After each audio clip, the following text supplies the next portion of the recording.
1 रुपए भी कॉर्पोरेशन का खर्चा नहीं होते हुए ये 377 बेड का अस्पताल आगे 3 साल में हो जाएगा, क्योंकि डेवलपर ने तो 2 साल में वो बिल्डिंग बना के हैंडओवर करने का वादा किया है, मगर और भी 1 साल मेडिकल इक्विपमेंट या बाकी फर्नीचर के लिए लगेगा, इसलिए मैं 3 साल का वक्त आपसे ले रहा हूँ। तो ये 3 साल में अस्पताल पूरा हो जाएगा और इसके साथ साथ 377 बेड तो रहेंगे। ब्रोशर में आपको सब मालूमात उसके बारे में कर दी है। और एमएमआर क्षेत्र में सबसे बड़ा इतना सभी मेडिकल इक्विपमेंट के साथ ये हॉस्पिटल मिलेगा। इसके लिए कंसल्टेंट का अपॉइंट कर दिया, कंसल्टेंट का रिपोर्ट आ गया और जो रिपोर्ट आया उसके आधारित ये ब्रोशर भी आपके सामने रखा गया है। इससे ज़्यादा और जब अभी काम चल रहा है तो और भी अगर उसमें कुछ बदलाव करने का है तो वो बदलाव भी कमिश्नर साहब कर सकते हैं, मगर 377 बेड का ये बहुत ही बेहतरीन अस्पताल होगा।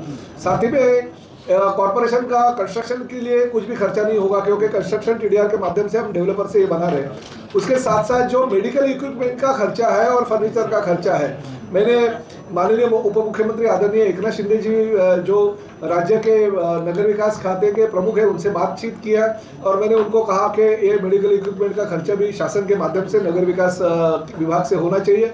उसके लिए भी उन्होंने अनुमति दे दी, इसके लिए मैं उनका भी धन्यवाद देता हूं।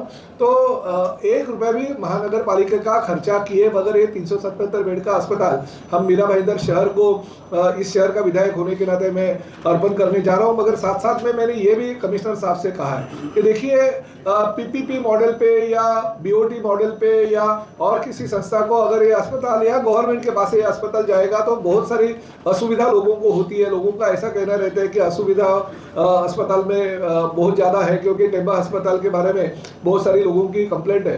तो ऐसा नहीं होना चाहिए। तो यहाँ पे पैरामेडिकल कॉलेज और नर्सिंग ट्रेनिंग सेंटर वगैरह जो है वो भी हम 4 माला जो है उसके लिए वो रखा है। तो मेरा ऐसा कहना है कि ये कुछ चीज़ें जो है हम किसी अच्छी संस्था को मेडिकल क्षेत्र में जो बड़ी संस्था है और गवर्नमेंट के साथ अच्छी तरह से टाइप करके उन्होंने अच्छा रिजल्ट दिया, तो इसी संस्था के साथ टाइप करके हम उनके पास से मिलने वाले रेंट से अगर ये अस्पताल चलाएंगे तो हमारे लिए बहुत ही अच्छा होगा। मीरा भाईंदर शहर की लोक संख्या दिन ब दिन बढ़ती जा रही है। 14-15 करोड़ लोक संख्या के हिसाब से अस्पताल का होना बहुत जरूरी है। मैंने बहुत मेहनत करके मीरा भाईंदर शहर के लोगों ने मुझे जो 4 बार विधायक बनाया, तो उसके नाते मेरा फर्ज बनता है लोगों को कुछ ना कुछ सुविधा जो चाहिए वो देने की।